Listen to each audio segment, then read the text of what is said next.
wuxuu yiri waa tahay wuxuusnimadii ka baxay wasiiraan leeyahay wisaa mara carrada wareerka teegatana war iyo waaya u malihi wanaag baan ku wadacay warkuna waa kooban yahay wadaynimaka ma rabo wadankaana iskale aan kala weydaaranne daawadayaal meel kastoo dunida ka joogtaan ku soo dhawaada waraysigan gaarka ah oo yeelanayna ministerka u qaabilsan dawladda Ingiriiska Middle East iyo waliba Afrika u qaabilsan dhawaan waxa uu ministerku ka yimid dalkii Soomaaliya oo markii ugu horeysay uu soo booqday halkaas uu kala kulmay madaxweynaha qaranka Soomaaliyeed iyo mas'uuliyiin kale sidoo kale ministerka todobadii bishan aanu ku jirnaan ayuu halkan wuxuu ku qabtay conference weyn oo looga hadlayo Soomaalida iyo siyaasadeeda gaar ahaan security-ga mas'uuliyaha kala duwan ee ministerku leeyahay waxa kamid ah inuu qaabilsan yahay la dagaalanka argagixisada iyo sidii loo soo afjari lahaa waa soo hadalka u dhigay.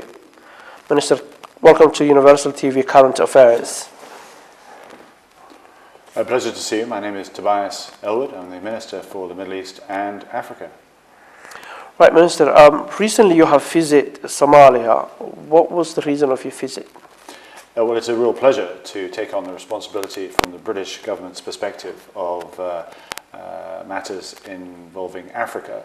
So my visit to Somalia was my first visit as a minister to the continent. And it really was to underline the importance that Britain is placing on what is happening in the east of Africa and our support to the country of Somalia, which has moved forward so much in the last few years. So it was a pleasure to meet the President, the Prime Minister and NGOs and other key players to underline Britain's commitment to this country. Talking about Britain's commitment to rebuild Somalia, could you explain a bit more? We keep hearing these words. Majority of Somali people don't know what it actually means. Could you explain a bit more why you're committed to stay in Somalia and to rebuild? Well, two reasons really. One is because we believe it's our duty to take a look at the regional areas and see what Britain can do.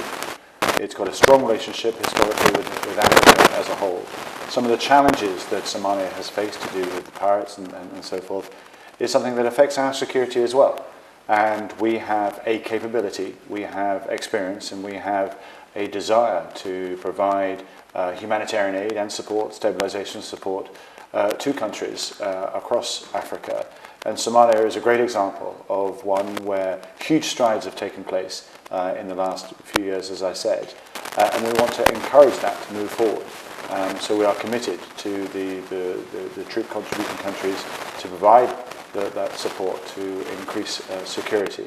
And under the umbrella of security, two other facets that we want to encourage is good governance, and we welcome the elections which are taking place very, very shortly, and the move to a federated model.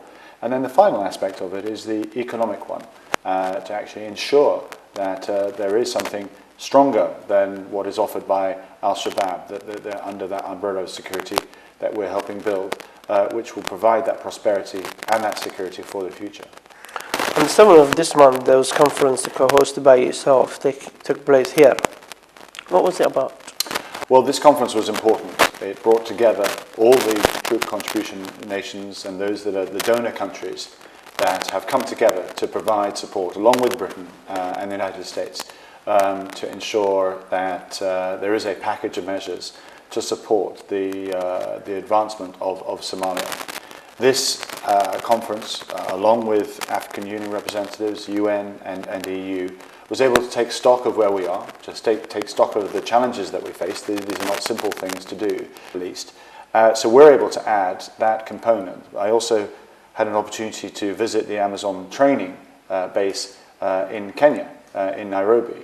And again, we're seeing the battalions coming through, receiving the necessary training. And that was another part of our focus as well. Let's just say, now that we've had some experience of this, we've got a couple more years where we're committed to this happening.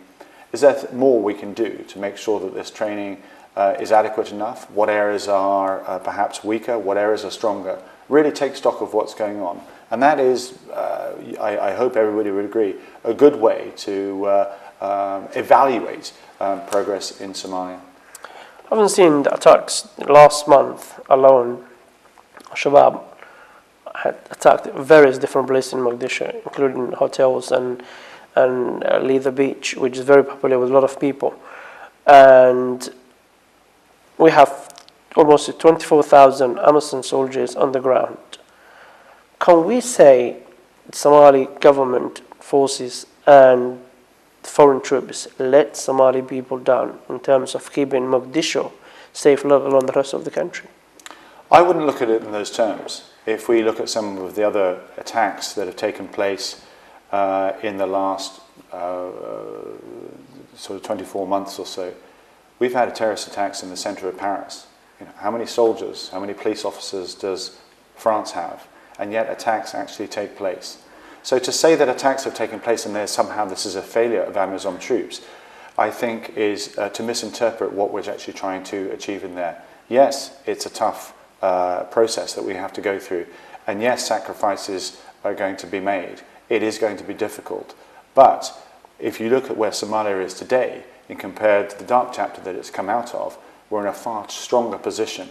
Our focus must be to say what more needs to be done to make sure that the governance structures, the federated models are in place to allow economic programs to then develop and flourish, which will mean people will not be attracted to join Al-Shabaab, but will be wanting to support the government and the federal models that are coming into position. You said about the various attacks in France. We know the attacks in France doesn't happen so frequently as in Mogadishu. So really there is no comparison here, is it?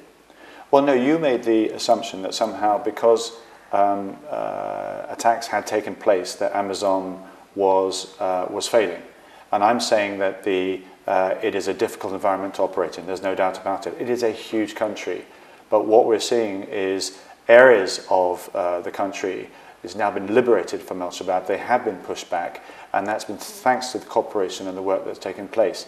Is it difficult? Absolutely. Is it going to be tough in the future? Of course it will be. But should we stick to our principles and our commitment to making it work? Definitely.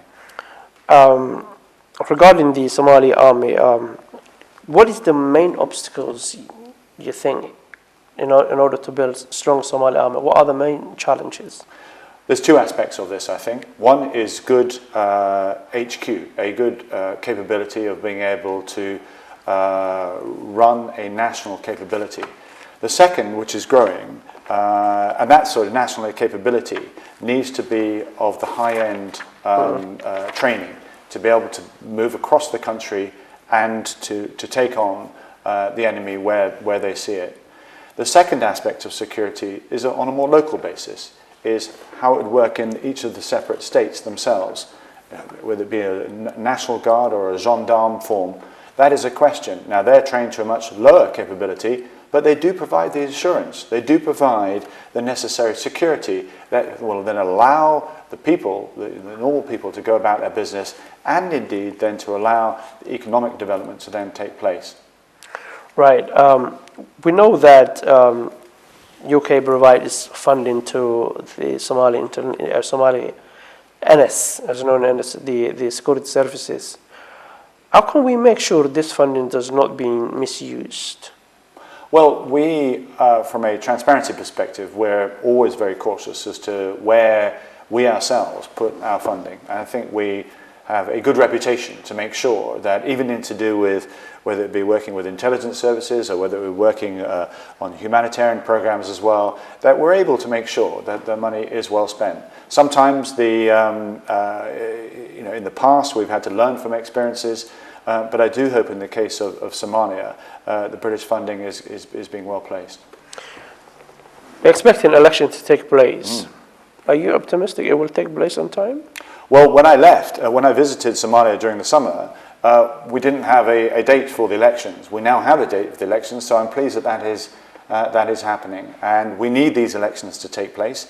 It's going to be a different type of election than will take place in 2020, so where it will be one person, one vote. So this is a major stepping stone on the democratic process, very new to the whole of Somalia, given its recent history. So, of course, again, more challenges in place here, but let's be optimistic and let's make sure that they work to the best possibility. In the north of the country, known as Somaliland, there's elections also are coming up soon. Are you planning to visit that part of the country? I do plan to visit Somalia in the very near future. I haven't worked out exactly where I'm going to see. The whole concept of a federated model is extremely new, and I think it's very bold and very, very brave and very important that this federated structure is put into place, and that's why we absolutely back it. But for a country that hasn't had that experience before and has been in a state of war for so long, for civil war for so long, it's going to take a while for people to work out the balance between the centre and between the states themselves. Now that process of maturity is what we see in every country, whether it be the United States, in the governorships compared with Washington DC, or in Germany, or in France, or indeed in the United Arab Emirates, which has a very different model of kingdoms. So how we advance in Somalia is going to be up to the people themselves. But I'm very pleased that they've embraced a concept of a federated approach, which makes sense in a country such as Somalia.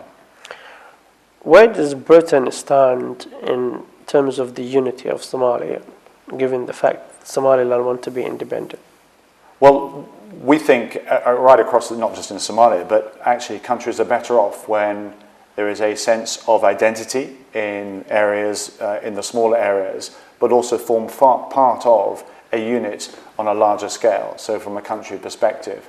And I do hope that if we see a workable federated model, then we will see a position where all those states themselves will recognise that they have a sense of autonomy, but they also belong to something bigger than that, of which it's a benefit to be part of. Are you saying you won't be recognizing Somaliland as an independent from the rest of Somalia? I'm saying that I would want to encourage Somalia as a country to remain as a whole, but I absolutely recognise, and this takes time culturally to go to that place, that a federated model needs to be given time and space to work. We've had our own test of democracy and independence here with Scotland seeking through a referendum, you may recall. So the democratic process never stops. All I would say for the moment is allow Somalia as a country to move forward, to advance into a peaceful space. And it may be in everybody's interest to belong together as Greater Somalia. Minister, thank you very much for being current affairs. Thank you. Thank you very much indeed.